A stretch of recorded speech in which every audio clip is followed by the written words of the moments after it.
Kat and Iniba, and welcome back to Halo Halo, America's top entertainment and lifestyle show for Asian Americans. Before the break, we talked to Florante about his documentary film, Harana. Now we spotlight Marie Jamora, whose film, What Isn't There, is currently part of the International Showcase at LAAPFF.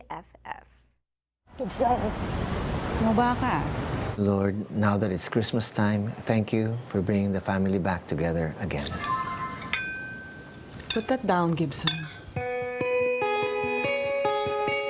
Guys, si Gibson, hindi siya nagsasalita.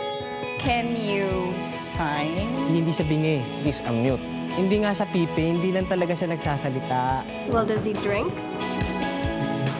Our international premiere was Slam Dance. It was amazing because we had showed the film in the Philippines. We had a theatrical release as well, even though it is an independent film, and usually independent films don't get a theatrical release, but me and my producers are like, we want to prove them wrong. We want to actually do it.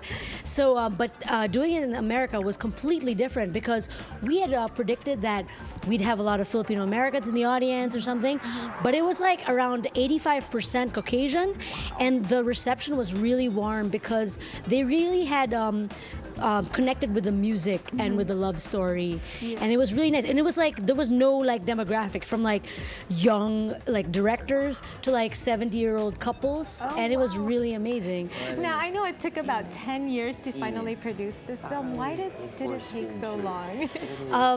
I was in college and I came up with the first drafts for the film. It was very different. It was kind of like 90s over the top. And then I went to Columbia Film School in New York for my master's, and then I had another draft.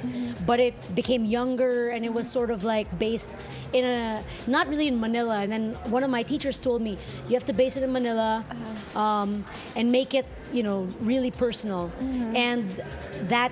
And then I had been writing it on and off by myself for years, but I'd realized that if I just continued doing that it would never happen. So there was a New Year's party where I was talking with this guy, and he was just like, what's your resolution? And I said, I'll finish the film, which I always say. And he's like, you should have something happen, like you should have like a penalty if you don't do it this year. So I was like, okay, we don't get to play board games anymore. And he's like, no, man, we don't get to be friends no more. So I was like, that was good. And then that night, I got really drunk, went up to the guy who I wanted to co-write the film with, and then I had the courage to ask him. Who was the co-writer? His name is Ramon de Vera, and he's a friend from college. And so like that night I asked him, and then 6 months later we had a script, like the finished script. Wow. Now, you just mentioned changing the script so that it focused in the Philippines, and I remember reading somewhere that you wanted to tell a different kind of story from the Philippines, right? The upper class. Yeah, tell me a little bit more.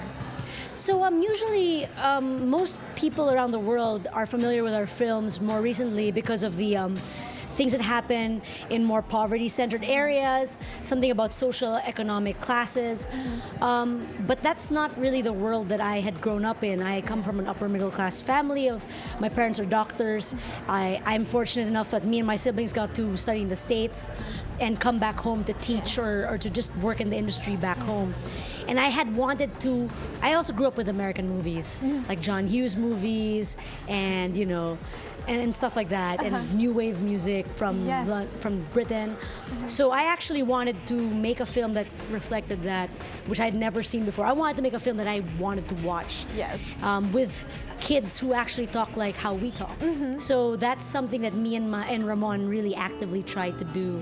And also focus on this indie rock scene that we usually actually go to. How important was the music? I mean, I know in your previous work you did a lot of music videos, but how important was it to make that a part of this film? Our main character stopped talking when he was a kid. And so some forms of expression becomes very important. Like he likes to take photographs like his mother, and most especially music becomes his own voice. And me growing up with Filipino music, I think it's the best music in the world, and I do lots of music videos. I mean, and so I had choosing the music for the film was just as important as writing the film. What I'm really excited about for this film, and that's why I want people to watch it, is because the bands that are in the film, we actually record them live.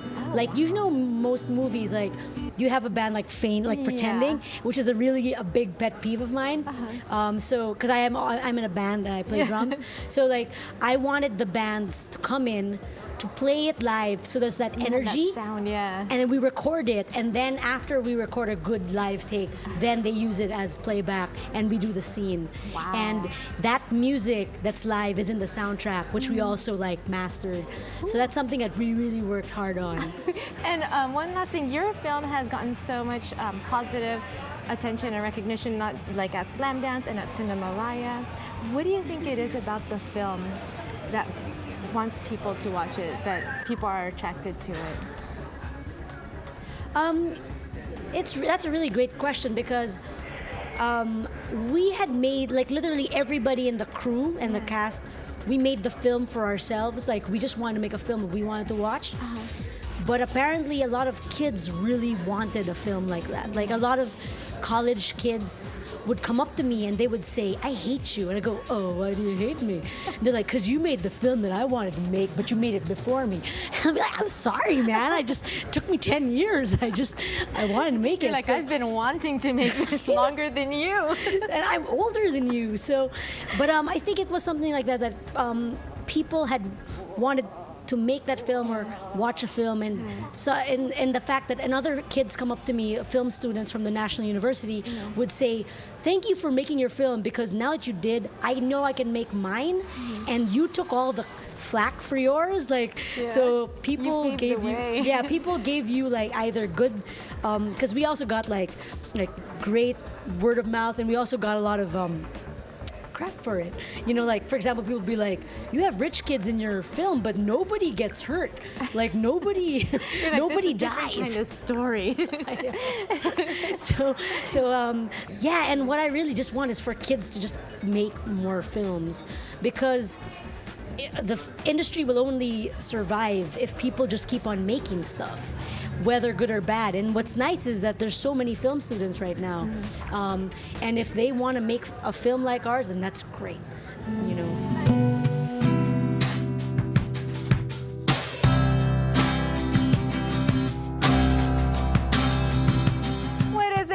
Not only includes a star-studded cast, but a huge list of Filipino musical artists. The soundtrack is worth checking out. The film will air tonight, Tuesday, May 7th at the CGV Cinemas in Koreatown. And you can also chat with Marie at the event. For more information, you can head to angnawawala.com. We'll be back.